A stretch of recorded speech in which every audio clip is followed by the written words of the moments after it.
Firstly, I would like to, wish a very good afternoon to everybody and thank, all those who have registered, for, joining the program.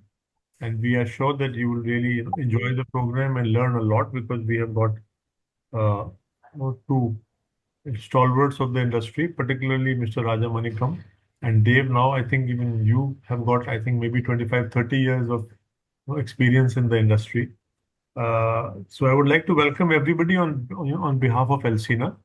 Uh, we are basically, an association which is focused on electronics manufacturing, and we have been serving the industry now for 59 years, looking forward to the 60th year next year. We have been also supporting the semiconductor industry, and this report has been taken up as as something, to provide, guidance and knowledge to the industry, which is looking forward to invest in the sector.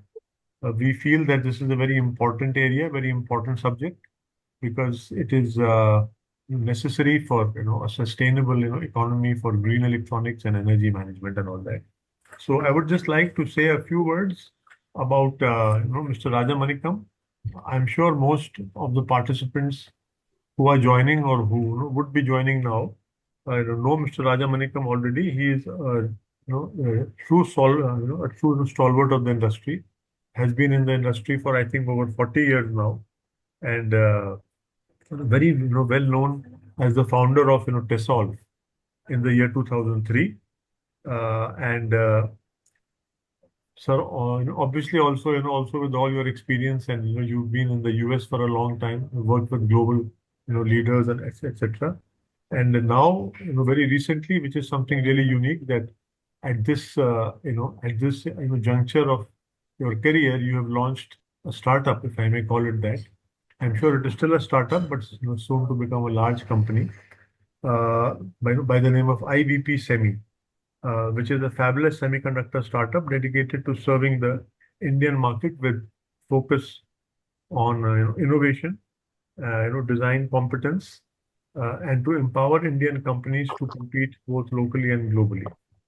Uh, you are also working in the sectors of solar and renewable energy, electrical, vehicles. So I think this is a subject where we will gain a lot from you in this session. I will also say a few words about Dev. Uh, Now I think Dev, we've known each other for more than 10 years, or, if not more. You've been, a great resource for the industry. And I have seen some of the best, research reports which have been done by you for Elsina. And of course, you also work for other associations from the electronics industry. I think this is one of your, strength, areas of strength and competence now. So we are looking forward, to this report from you, which we will be releasing during Semicon India. And with those few words, I would like to now leave the stage and give it back to Dev. Over to you, Dev, for the rest of the webinar. Thank you. Thank you so much, Rajuji, for your kind words, and thank you, Raja Manikamji, for kindly accepting our invite and being part of this important webinar. Before we start our discussions, I'd like to just give the audience a perspective of what we are going to discuss today. Power semiconductors, according to us, are in fact one of the low-hanging fruits for our Indian semiconductor manufacturing. That is our hypothesis. And in our talk today, Mr. Raja Manikam will either validate or negate our hypothesis on is it really a low-hanging fruit for our Indian semiconductor manufacturing, or this doesn't make sense for India. That is one point about our webinar today. The second thing is about power semiconductors. If we talk, it is one of the most crucial building blocks for our modern electronics. Unlike the conventional logics or memory chips, the power semiconductors sit at the heart of our energy conversion, be it control or be it efficiency, which are used in our electric vehicles, our chargers, our renewable energy systems, our railways, our industrial automation, be it data centers, consumer appliances, or anything in smart infrastructure. So it is essentially the heart of most of our electronics which you see around us.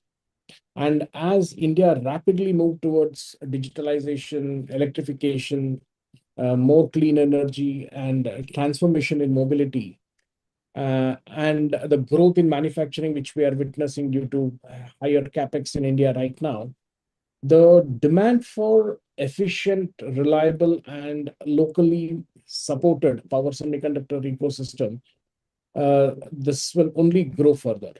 And therefore, this makes today's seminar very timely. And for India's power semiconductors, if you see, they are just not any other component category. They represent a very strategic opportunity for Indian companies to build capability in a segment which has a huge demand locally, and before we look at exports and other things. But India's demand is what essentially we are first talking of, and then we'll reach out to the skies. And the another point which I have is India, the way we are in the semiconductor journey, we may not be able to lead immediately in every part of global the semiconductor value chain. But it is my firm belief that in power devices, be it in modules, packaging, testing, reliability, engineering, and application specific solutions using power semiconductors, I think they offer a very immediate and a realistic pathway for most companies in the space.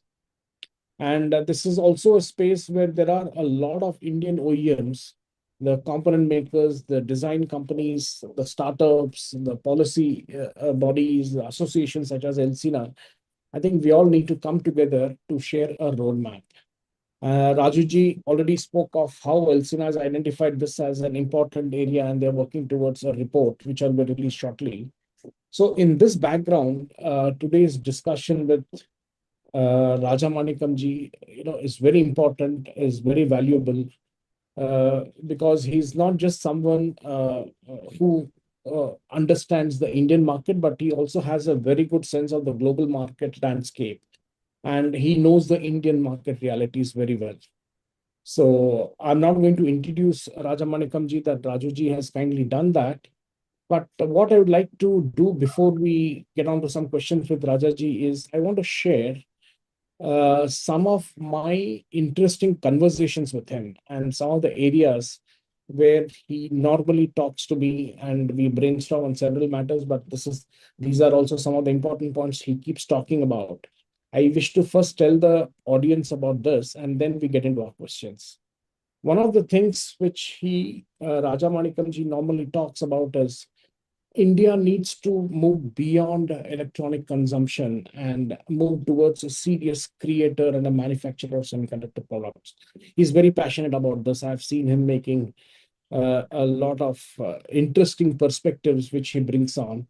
Not only on the demand opportunity here, the talent strengths which we can utilize, the gaps in manufacturing, the policy momentum, and how policies should be tailored to make our entrepreneurs and our industries to work more for the industry rather than making the policies, making them lazy, in fact. So he has very interesting takes on all these matters.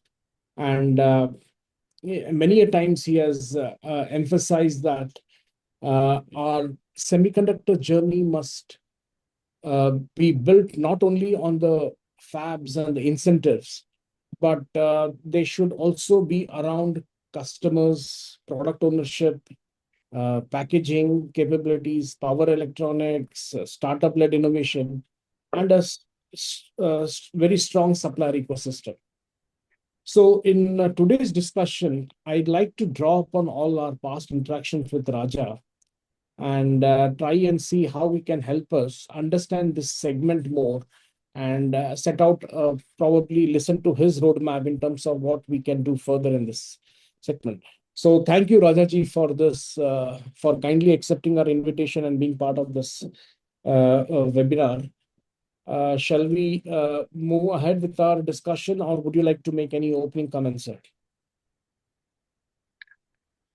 Thank you, and Vanakkam, Namaste, and from Chennai. No, certainly, I think, please go ahead. I'm looking forward to a very vibrant discussion. Go ahead, Dave. Sure, sir. Thank you so much. So let me start from one of the points I mentioned, Rajaji, how one of your key themes in most of the discussions you have with the press and in other places, and also with me, you have spoken about how India needs to move from consumption to creation in semiconductors. So let me start from this. So from the Indian market context, when you say creation, what does it really mean? Is it design IPs? Is it fabless products? Is it OSAT, equipment, materials? Or are you really talking of developing a full stack manufacturing in the country? Yeah. So I think, whenever we talk broadly about semiconductor, right? So we talk about the semiconductor product companies, right? Like the Nvidia, Qualcomm, Broadcom, they are the product companies. And then there are a bunch of companies which we talk about, all the manufacturing companies like TSMC, Global Foundries, UTAC, or ASE, and all that, all the packaging side and so on, right? And then you have the India. Whenever it comes to India, we talk about design services, right? Design services companies supporting this, and then the GCCs, which are part of the whole ecosystem, right? So I think if you break down where the money is, right? Where the money is in semiconductor. Let's start it from there, right? Because we want a part of it, right? We want a part of it not only just because financially, but also this is something that we have missed out, in my opinion, right? So the money is in the manufacturing part of it, right? Now the margins in all that, people always talk about, okay, the product companies are making the higher margins and so on. But I think, without the manufacturing, you really cannot make a product, right? So if you look at any country that is, a big country which is doing products, they had some manufacturing capability, right? Be it in the US or Japan, which was leading for many, many years, in Europe, right? They had, entire thing, right? They were vertically, integrated, and they had the manufacturing capability. And then over time, right, they figured out, okay, I can make this cheaper here because of labor or whatever reasons. And then they moved, in a different. So I think the fundamental thing is you need to understand the making of a product. So I have a lot of these arguments, about whether India should do manufacturing or not. It's not a question of whether it should, right? It has to, right? It has to, if we have that aspiration. So I think take that question out of the narrative, and we have to, right? Now, so I think from a government perspective, and I'm happy to say, the last 5 years or so, it is accelerated the thought of how do we bring about manufacturing and so on. And we've done a wonderful job. I think a lot of associations, including Alcina, representing and so on. So now, at least the 2024 was the first major step, right, where the government actually said, okay, let's create the manufacturing ecosystem, and started putting real money behind it, and the company stepped up and all that. And so so that train has left in that sense. The manufacturing ecosystem is building up now. Okay. So the question now is, what should we do next? But as the manufacturing ecosystem starts to pick up steam, should we create? So who's going to use that capacity? Is that going to be the existing players, the top 10 players, just for capacity requirements? Or should we take this opportunity and create our own companies, right? Our own product companies. As I mentioned, right, the product companies are the guys who are making the best returns in terms of financial returns, profit margins, and so on, and that feeds into more investments and so on, right? So if you look at companies, don't invest in, I mean, funds, right? They don't invest in manufacturing companies; they invest in the product companies, and the product companies drive the manufacturing companies, right? So that's how that cycle works, right? So we keep saying, hey, asking for manufacturing guys asking for money, and it's very hard for them to justify or returns and so on. So, but without the product companies, this cycle will not happen.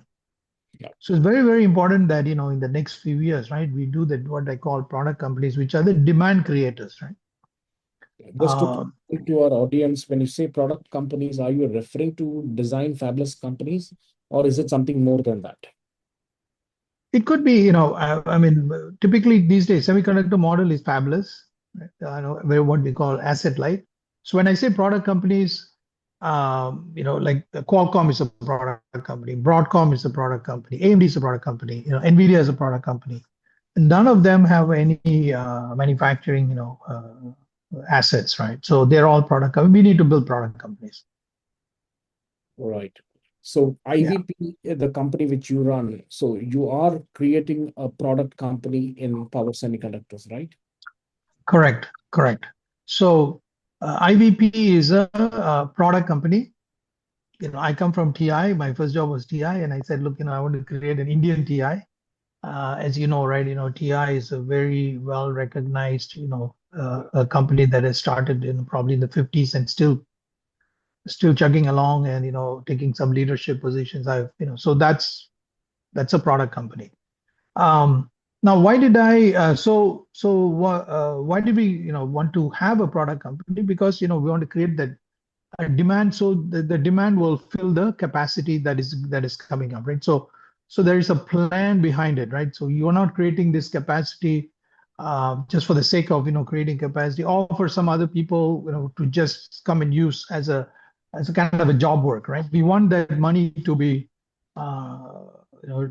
go through multiple economic cycles within the country, right? So an Indian company uses this capacity, right? So they start selling products, and then you need more capacity.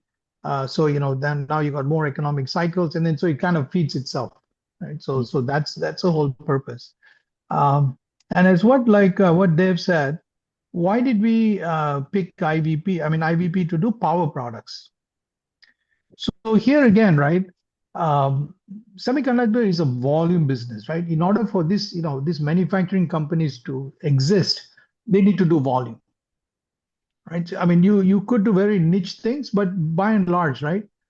90% of semiconductor manufacturing is done by very large companies, right? Whether it's TSMC or Global Foundries or UMC, and so on, or Samsung has got their foundry service, and so on, right? And then you have the large OSATs as well, right? They dominate. So if you look at, this whole industry is done this way. 4 or 5 companies dominate each sector.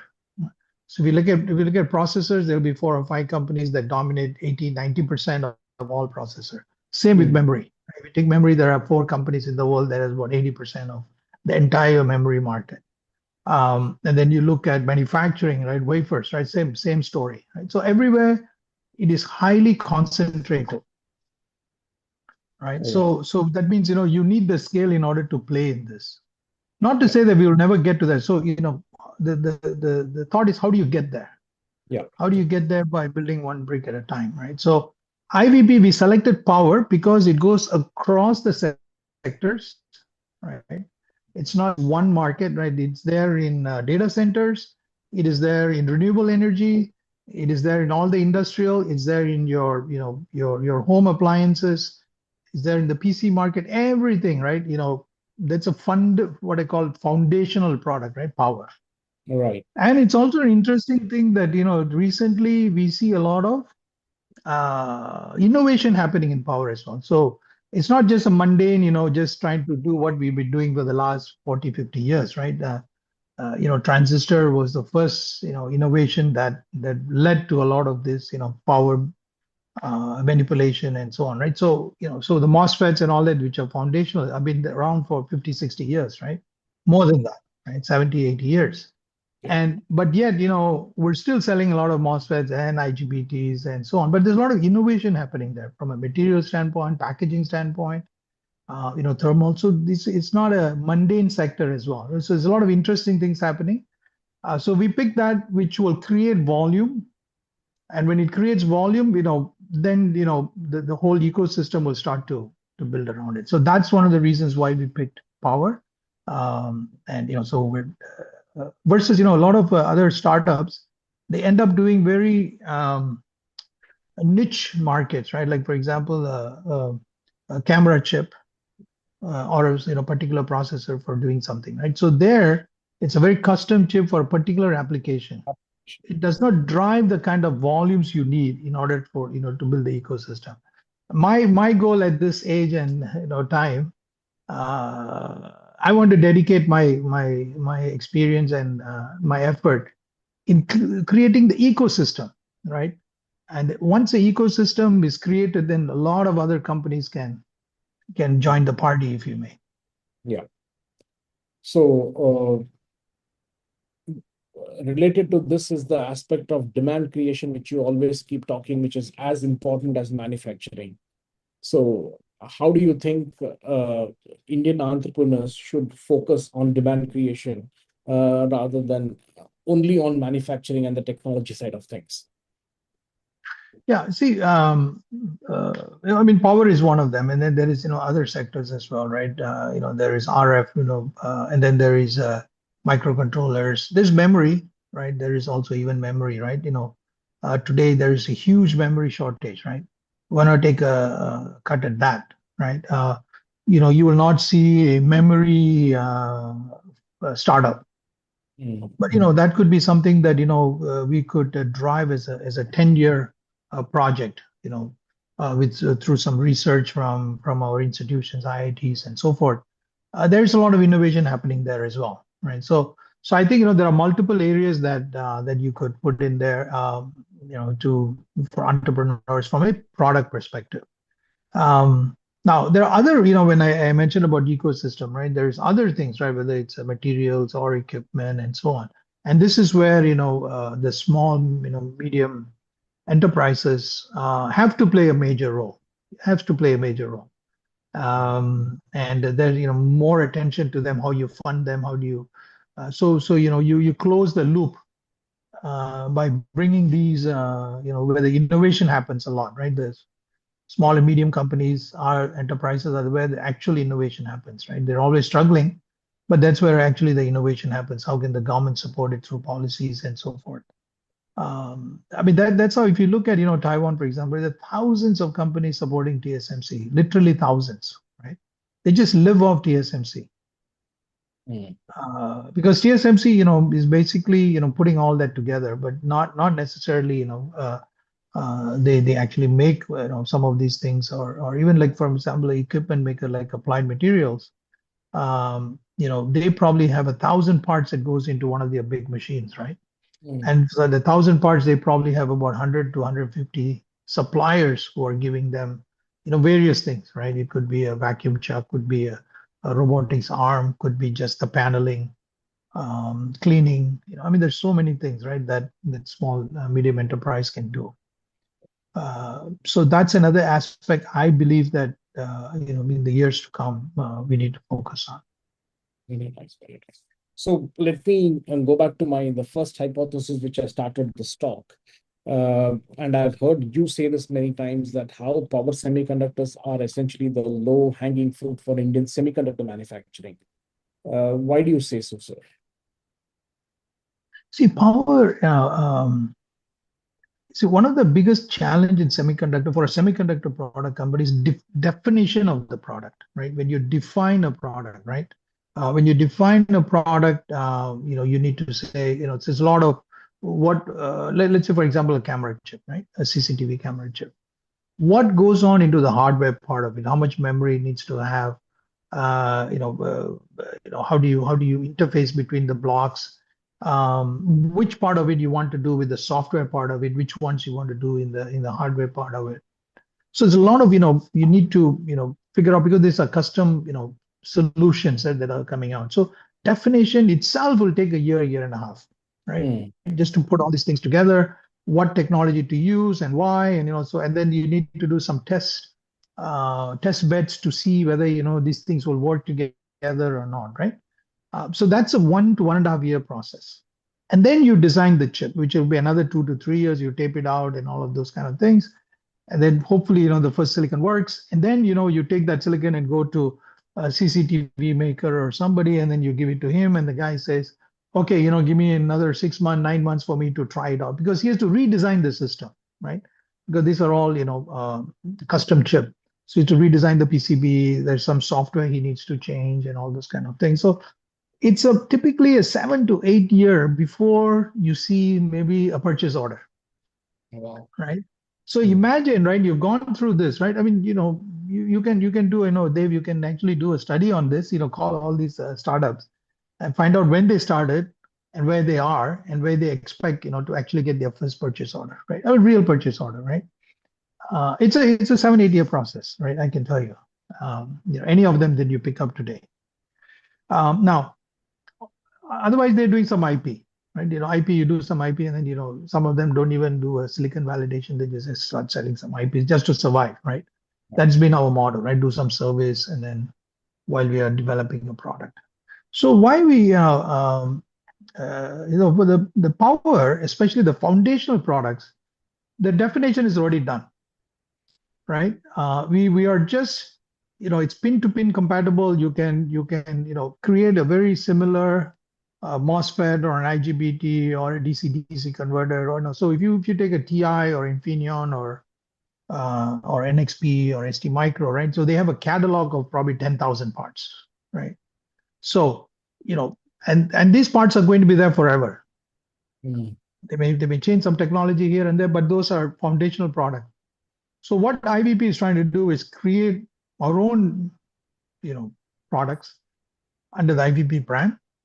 And so we will have 10,000 products in our catalog. And within a short period of 2 to 3 years, right, we'll start to see revenue. Mm. And the revenue could become very quickly, very large, because the customer also, our customer doesn't have to go through the redesigning his system just to accommodate our part. So go-to-market strategy is very, very, very important, in this business. And my belief is once you start engaging with the customer, magic happens. Then you start talking to him about, what is your roadmap? How can we help you? Making you successful, and so on. And this is how it's done, right? If you look at Infineon, it's probably working very closely with Mercedes. So we need to have that with Mahindra, or Tata Motors, or Suzuki, right? So to get there, right, in that engagement, right, so we need to get some products to them quickly, and then work with their team. So that's what we picked Power. We believe that we already have the company is only about 2 years plus, but we already starting to see some revenue. And it's a good timing, right? With all the things that geopolitically going on. The customers also want an Indian company, right? I mean, not only within India, even outside of India. They're looking for alternatives. They're looking for a stable supply chain versus the existing supply chains. Yeah. And coming from the manufacturing side, you think all the Indian OSATs which are coming up, they will be having capabilities to address the power semi requirements? They should, they will. See the where I see the a possible disconnect, right, is they have been given approvals from the government and all that, and the government also wanted them to be major players. So they said, hey, your project needs to be 1,000 crores, 2,000 crores, multiple thousand crores. So their plan is to build this large factories to create this capacity. Now, can a startup use that kind of capacity? No. It's going to they're going to slowly over time they will build. So the current OSATs that are coming up, they're under the gun to go and create find business. So they're going after the what we call the existing players, right? Which are doing manufacturing already in Malaysia or Thailand or Philippines or somewhere, and then they're trying to take some of that business or the growth business and so forth, right? So I feel that hopefully through policy matters and so on, the Indian companies will get some advantage. The Indian startups and so on have an advantage with these manufacturing entities. Because it'll take some time for us to get to ordering huge volumes. And since you have said that you have already started discussions with customers, etc., how do you see the Indian customers, say, in inverters or railways or data centers or other segments? How do they react or respond to Indian companies in semiconductors? Is there any barriers you feel in terms of be it the trust or the certifications or the pricing or the performance or anything like that? Yeah, very good question. And my response is in the current situation, we see very good acceptance for a new player in India for the Indian customers, right? So, for example, right, I'm chasing the Indian customers, not the foreign companies that are setting up base here to do some manufacturing or something, right? So I'm more focused on the Indian customers, if you may, or for the foreign companies, EMS and all that, which are doing work for an Indian company, right? So the Indian connection there. They are very open now. They're very concerned about supply chains. Now that the growth, as you see, right, on the EMS side and so on, the growth has been phenomenal, right? It's reflected in the stock market Yeah. by the multiples they have. So the expectation is these companies are going to grow, exponentially in the next 5 years or so, right? So they are now concerned. They say, when you are operating at $100 million revenue, right? Your demand is this much, right? But when you are going to be, $500 million revenue, right? Now you're, so the order of magnitude for them on the demand side, is going to increase significantly. And who has the parts ultimately wins, right? I mean, as you know, right? During the COVID, we saw that. Yeah. So, I mean, as we speak today, it's so difficult to get memory. As you know, memory, is in very, very tight demand. And if you're not in the AI, one of the big players, you will not get memory, right? Period, right? And then now power is also the same thing now. We're not able to get wafers because again, because of the demand and supply.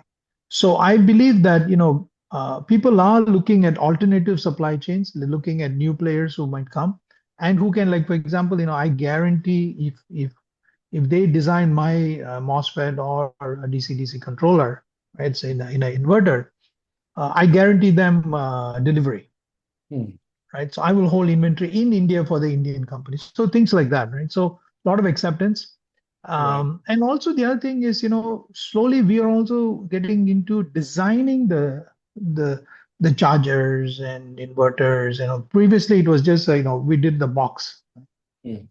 screwdriver technology and so on, right? Mm. But now, we were starting to do some of these designs See as well. design happening in India. Yeah. So at a system level, not so much, working at a chip level, but at least on the system level, they're doing it. But that is very encouraging. And so when we go in and say, hey, look, yeah, you can do this system, but let me tell you, by using this kind of MOSFETs at this kind of ratings, you can actually reduce the number of MOSFETs you need. By doing a little bit different on your PCB, you could reduce the number of MOSFETs again, and so on. They become very excited about it. Yeah. Because they didn't have that kind of support before. Yeah. Yeah. Because India, for all the big boys, all said and done, right, is a tiny fraction. Yeah, exactly. That was my next segue. Most Indian OEMs, they work with global IDMs, etc., for whom they might be maybe tier 4 or tier 5 customers. So working with an Indian OEM working with an Indian chip company, there is a possibility that they can be tier 1 customers for them, and therefore they can get better services, etc. Is that a concept being accepted by Indian OEMs? Do you see that happening? Yeah, they're certainly giving us a shot, right? Mm. And some with credibility, right? People like me, we have been in the industry. There's some credibility in terms of quality. So we know what we are doing, right? Whether it's from a testing standpoint or developing a product. Characterizing, making sure all the corners are made perfect. So there's some credibility we need to earn, right? So even if they qualify us, right, they may give us 10% of their business, and then it goes to the field, and then there's no field returns after 6 months, and then it's okay. Now I'll give you another 20%. So it's a slow, but certainly 2 years ago, they would not give me a shot. The first question would be, can you supply me cheaper than China? Right? Right? That was been, but now things are, that's not the question. The question is, hey, how good you are, how reliable you are as a supplier. Can you give me consistent reliability, quality product? I don't need to, worry about, the Chinese product versus yours and so forth. And what are you doing internally, right? How much of it you are actually doing internally, right? Are you doing the packaging internally? Okay, the only part you're doing the wafers outside, okay, I can live with that, right? And you have a plan, right? To come. So I think, so that's there. And I also meet with the CEOs and promoters of some of these companies, right? At a high level. They actually are worried, from a business standpoint as well. They say, hey, with all the turmoil that is going on, right? We need to control our own destiny. So it's coming from the tops down, right? Usually, if you go bottoms up, you get stuck at the purchasing manager's desk, right? But now it's coming, so the engineer is always pushing for it. Engineer is always very excited about, working with the company, Yeah. like us, right? But, so that part of it is always there. The price and cost and all this purchasing department usually decides, who they want to work with. But now the tops down is also telling these guys, hey, give IVP a chance, give, XYZ, Indian company, a chance, and work with them, right? And then tell them, hey, and help them, right? Make it happen, right? There's going to be hurdles, but make it happen. So that kind of attitude is coming from the tops down, Yeah, that's very which heartening is, to hear, sir. Very heartening to hear. One other interesting theory which you always uh, talk about is how Indian universities can actually be involved in designing various product SKUs, especially for the discretes and the other modules, etc. And how the Indian OSATs can do the packaging for those products in India with the dies coming from outside. Maybe once the Tata fab comes in, the dies could actually be made in India, and thereby completely reducing the imports in power semiconductors. That has been one of your talking points, which you talk about every time. So, uh, can you expand more on this, your theory on this? yeah. So let's take renewable energy, right? Solar, right? I think India has done a wonderful job on the solar and renewable energy in particular, right? So the India Solar Mission, if you may, right, or renewable energy. So for example, they've targeted 50 gigawatts per year. Right? They're pushing for it, and one of the more successful stories, in terms of infrastructure, success in India is the solar story, right? Now, 50 gigawatt, sorry, 50 gigawatt is a lot of electronics that goes behind it, right? Mm. Inverters or transformers and charge pumps and all kind of things that goes DC DC converter AC DC, grid tied and all that kind of stuff, right from rooftops to megawatt farms and so on. So there's a whole bunch of electronics that goes. My goal, right, that I tell my company is I want to own that piece. It is India's piece, right? I want the Indian company to own that. And when I say that, right, we can map out all the products that goes into this. Mm. All kind of IGBTs or MOSFETs or gate drivers or LDOs. I mean, there's a whole bunch of things, right? We can map it out. Now, how do we create these products? These are all fundamental products, as I told you. They've been around for many decades. Can we design all ourselves? This could add up to a few thousand line items, right? Products, different products. So we said, hey, no one company can do all of this within a short period of, let's say, 5 years or 8 years. And we have excellent institutions, right? Be it IITs or private institutions. And we have been investing in a lot of these things, right? Unfortunately, industry has not figured out how to use the institutions. And Mm. institutions are starving, to want the industries to come in and collaborate, right? I mean, this has been a dichotomy for a long time, right? And the industries are not willing to also spend money on R&D and things like that. So what my philosophy is this: look, we can't change the DNA of industries in India. I don't think, overnight you're going to say, okay, I'm going to put 10% of my revenue to R&D, right? That's not going to happen. But let's say we take that and say, look, please, use these institutions as your R&D centers. Mm. And the institutions are also very open to do it, right? They are also, very, very happy to create commercial products for you. So the problem is, how do you merge this, right? And create the environment. So what we have done is, we created something called Bharat 100, which is 100 designs in a year, where we have 10 institutions, right? We pick and work with them, be it the IITs, or there's a lot of private institutions. By the way, private institutions are more, what should I very aggressively, wanting to work with us, right? They're bending backwards, right? Please, help us, we'll do it, and they're also willing to invest in, very good talent, experienced professors and all that. So what we are qualifying them. We're looking at, each institution, what their capability is. And then in the 1,000 product that we have that needs to go into the market, we give them and say, okay, you choose 10 products from here that your team, your professors, your masters, your students are capable of doing, right? And then we do some, pilot runs and all that, see whether they can do it.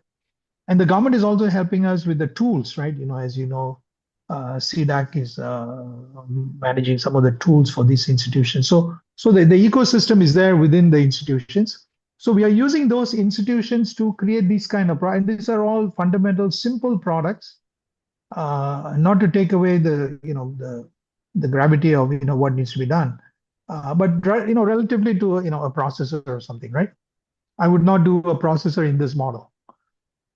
But these are the products that we can do, and slowly over time, right, they'll become better and better. So what I'm saying is, we're tapping the existing pool that is sitting around and making them more productive to what the country needs as well. So that's how we're getting a lot of our designs done.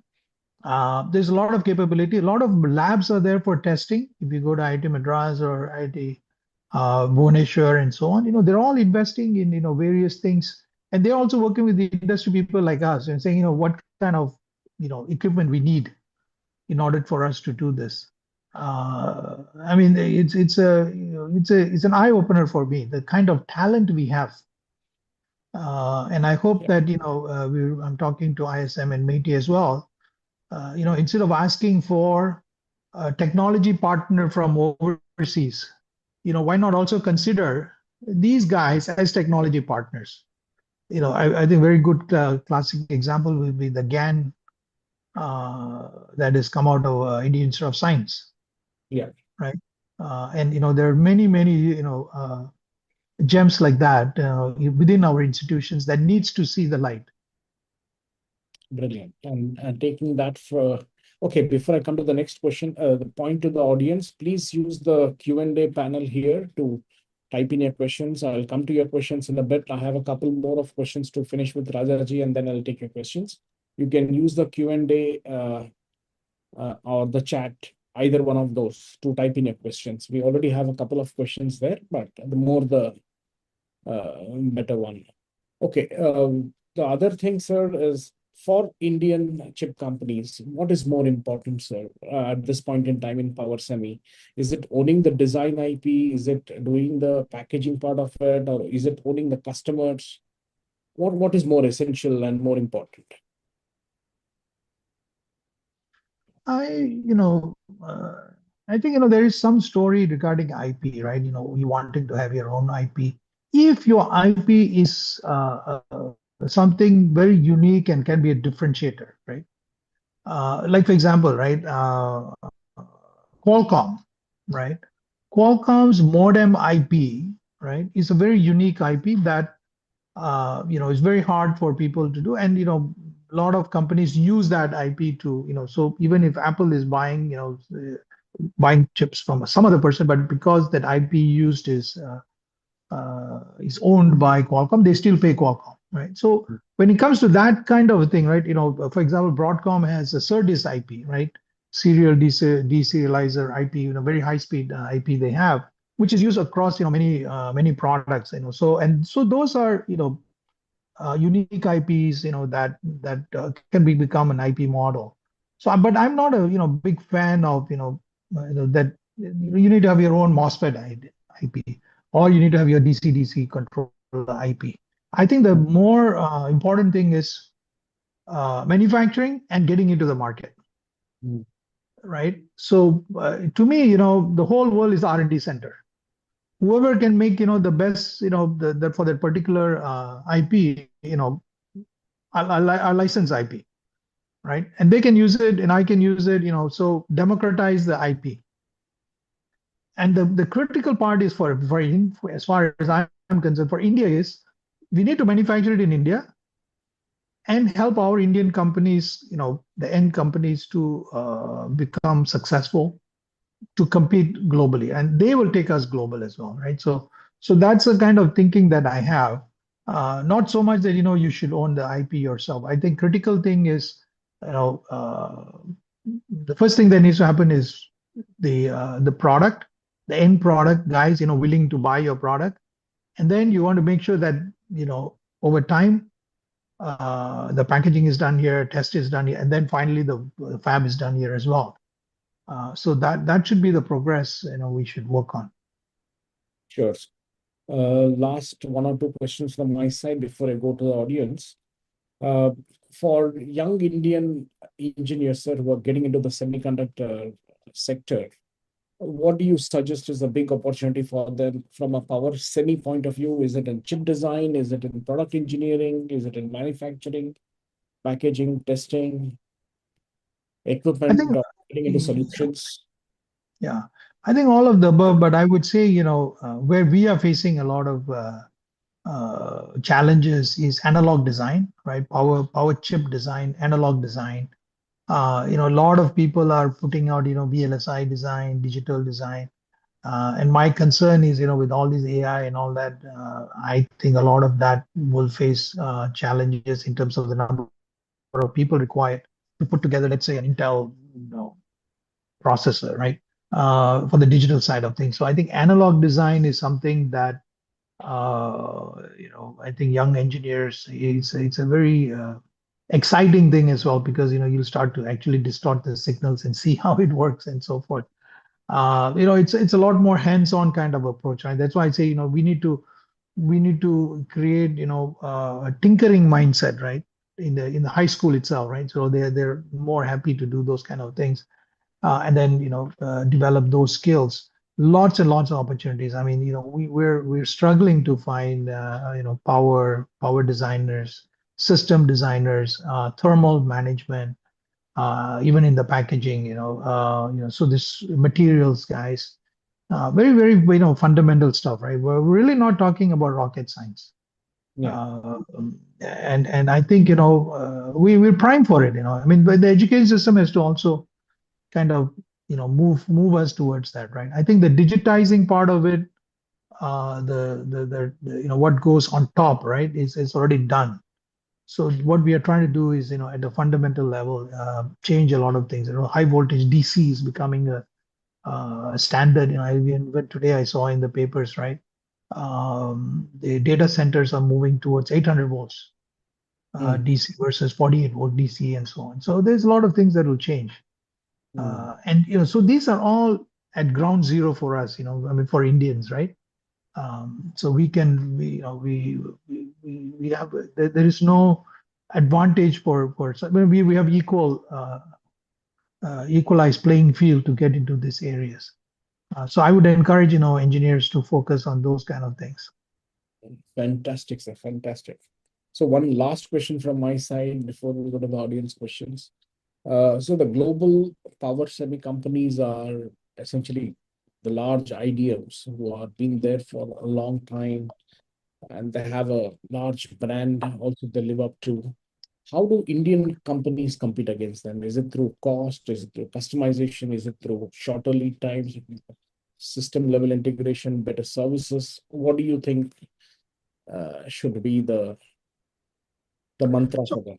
Yeah, I think Indian companies, a couple of ways of doing it. When you should also collaborate with them, right? I mean, we are in collaborating with some of these big guys, with our own thing, right? In saying, but we insist that we want to sell it on our brand, right? So branding is very important, because with the branding comes your responsibilities, your accountability, and your uh, the attraction for the customers as well. So I think collaborating with the existing players is not a bad idea, right? But we want to, in my opinion, you should get the seat at the table, equal seat at the table. So whether it's a joint venture, so that's one way that you can create these companies.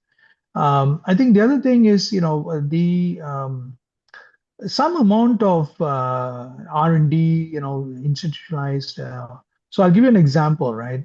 Just something related, right? When I was in China, and I noticed, lead frame making, right? Lead frame that goes into packaging, right? The basic uh, product, right? That you need for legacy packaging, right? Yes. So China, there are companies, and probably like two or three companies, which has about 30 to 35% market share now, and they did it very systematically. So the base material, copper, and so on, then they linked it and all of that. But one thing that stood out to me was I asked them, right, so who's doing your R&D? The R&D was actually there is a separate entity outside of these, guys who are making this lead frame, who are sponsored by the government, and maybe these guys also give some money, but entirely run through a different funding. Wow. And so they're constantly, so it doesn't eat into the lead frame makers, because they are manufacturing guys, right? So it doesn't eat into that part of it, right? That is why they're able to supply at a very low cost as well. So instead of fighting this, where you say, hey, how much can I spend on R&D, and then they're squeezing the R&D and ultimately not doing R&D, their model was, this institution was conceived by the central government, whatever their central government is, and funded by them just to do this, to support this industry, right? So in a way, right, you think about this, right? The whole R&D, you don't have to fight for this, right? That guys are just going off and doing it, right? They go to conferences, they work on this, PhDs, they love doing this, right? They don't want to work in this factory, right? So they love this. And then these guys, don't have to, allocate a budget for that, right? So these are kind of innovative ways of thinking, right? How do you, build companies, right? So the same thing I'm suggesting, what we could do. Brilliant. We have some 4, 5 questions here. Let me come straight away to the audience questions. First one is from Jaideep Gadavi. When we speak of an ecosystem of MSMEs supporting the big manufacturers, can the semiconductor industry take some inspiration from automotive industry, where support of small auto parts support a big manufacturer, making it the industry of industries? The sector is now considered as an indicator of India's overall economy. Well, no, good question, right? And I'm a big supporter of small and medium size. They have to play a role. So certainly in the equipment side they can. So how do you convince those big applied materials and all that to come and source from India? I think that sourcing thing is very important, where these guys can come. And how does the incentive plans, right? Because these guys need 2 to 3 years of runway of funding in order to create the products that could ultimately go into an applied, right? But they need this 2 to 3 years runway of funding, and whether it's in equipment or people, and to do this, right? So I think those are some of the policies. Certainly there is a lots and lots of opportunity. We are working on this, as Dave. We have discussed this as well. Hopefully, in ISM 2.0, we bring more and more of that.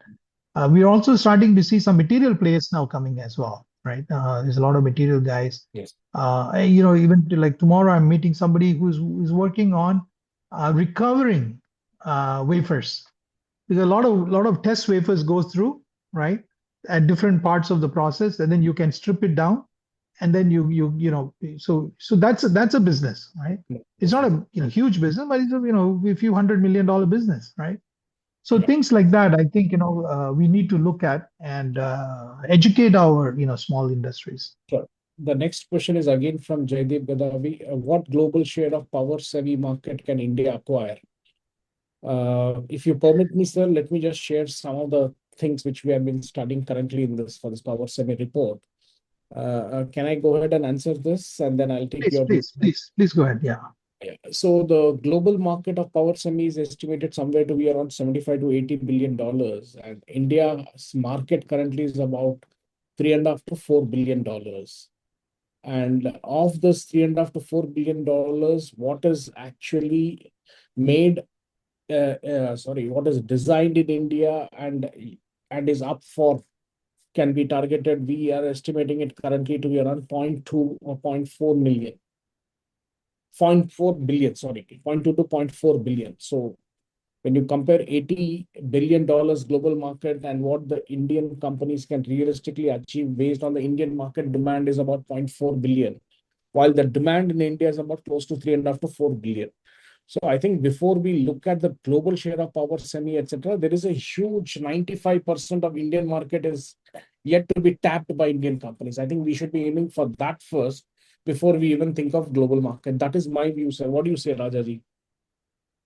No, absolutely. I'm a big believer in, look, if you're able to conquer the Indian market, right, you can, then you can go global, right? I mean, if I cannot sell in India, get it designed in India, work all the kinks out in India, how am I going to be successful, in Europe or, US? And why would they want to buy from me, right?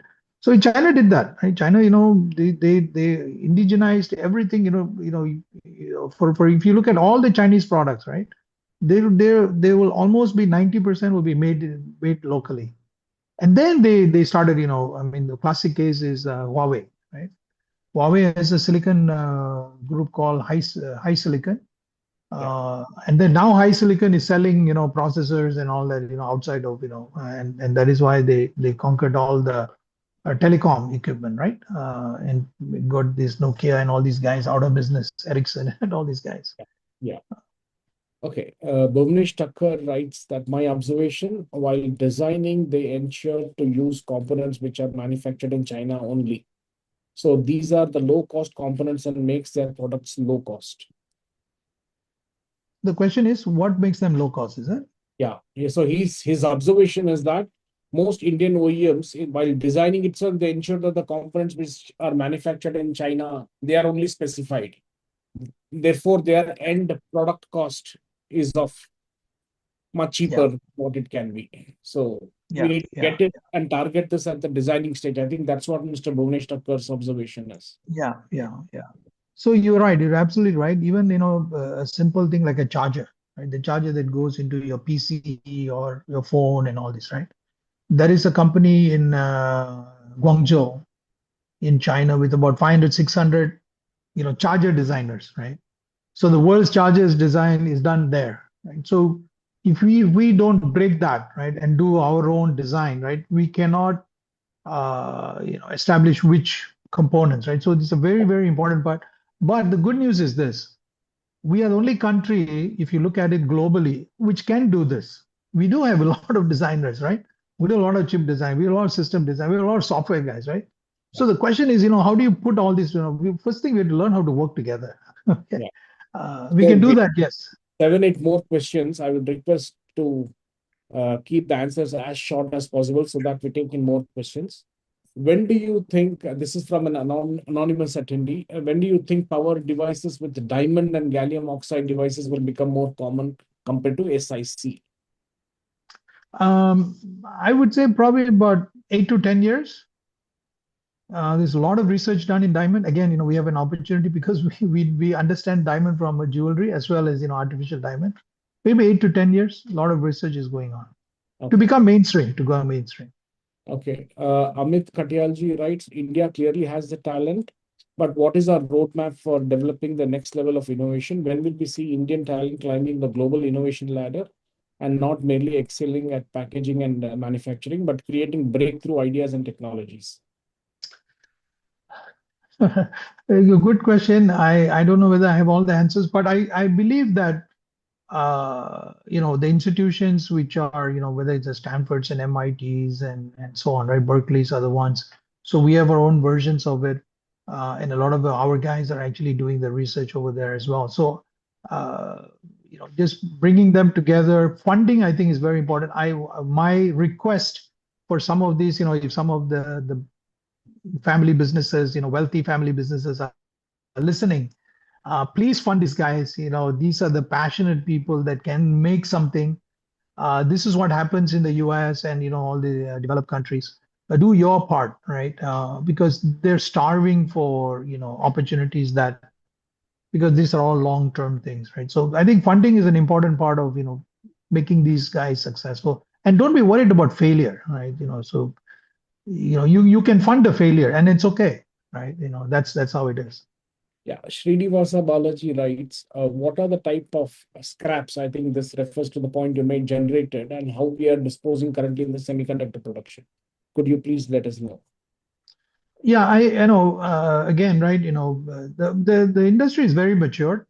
If you look at, for example, fab in Japan, recycles the water almost 95, 98%, right? Even in a fab, right? So there's multiple steps that they do to make sure that, they remove. And then a fab in Taiwan or a fab in China will do less of that, right? But it's a very mature industry. And, I think, Indian in general, we are very worried about the environmental, implications. So we just have to, implement all those kind of things to make sure that we don't create toxic environments. So it's again, it's already there. Classic case would be Tata, where we do this Apple thing, right? They have stated goals of zero discharge and things like that. So because we are starting now versus somebody who started 30 years ago, so we have an advantage of all the learnings, and so we will start with that. Sure. Candida writes, as we are a deemed educational institution, we are eager to apply for Semicon 2.0. Which category is suitable for applying for this proposal? So I think the I think answer is, Candida, based on what type of project or what do you want to do in Semicon? Do you want to get into design side for your institution? Then I think the DLI scheme is the right one. If you want to get into manufacturing, if you have any plans of manufacturing, then I think we can look at different categories within Semicon too. Santosh Seshadri, right? What does it take for India to build local brands in smartphones? If you can highlight two reasons why it would work out and reason why it would not. Also, why a few Indian brands that started up to 10 years before did not succeed. This is on smartphones. Is it like out of syllabus? Do we take this? Yeah, I think you see we have a trading mindset, right? So once you're in a trading mindset, right, you just buy and then put a label and sell, right? That will last only so long, right? As you can see, right? These Chinese guys, they came in through these trading people, and then once they discovered the market and everything was set, then they said, okay, I don't need you anymore. I will come direct, right? So how do we protect ourselves, right? And that is where we need to create our own and create the uh, and the geos of the world. I think they are creating their own phones now, right? So I think over time, right, the mindset again, right, your business mindset, right? If you start looking at ROI from day one, right, I mean, we talk about Oppo and all this, right? You know how many years they were losing money, right? Mm. But we don't, in our culture, right, we cannot do that, right? We have to make money from day one, otherwise we don't get the funding, right? So that mindset has to change, right? Say, okay, we need to do this. So Yeah. So Irshad Ali has a question for you, sir. Based on your experience, what were the biggest challenges you faced while acquiring customers for your previous organizations? What advice would you give to founders who is in service sector having strong tech team with them but struggling to find and convert their first customers? Irshad is from iSemicon Technologies. yeah. I mean, it's no easy task, right? But I think once you overcome one of them, there's always a light at the end of the tunnel. It took us more than 10 years to see the light, in my first venture as well. But I think I tell you, the timing is good. there are more and more, people willing to, take services as well. And the service industry is also very, very strong now. As you can see, some of the valuations that my previous company got as well. So I think, versus when I started, there's lots of opportunities here. Find one or two customers who you can, sit across, breakfast or something and say, "Hey, look, I'm doing this. Look into my eyes, support me, get to that personal level. Get to the personal level. It's not that your expertise is also that, forget about that, right? It's at a personal level. You need to make the connection, and that's where, he's going to help you." Right. Thank you, Raja sir. I think we have overshot our time here. There are still more questions pending. I assure the audience that those will be answered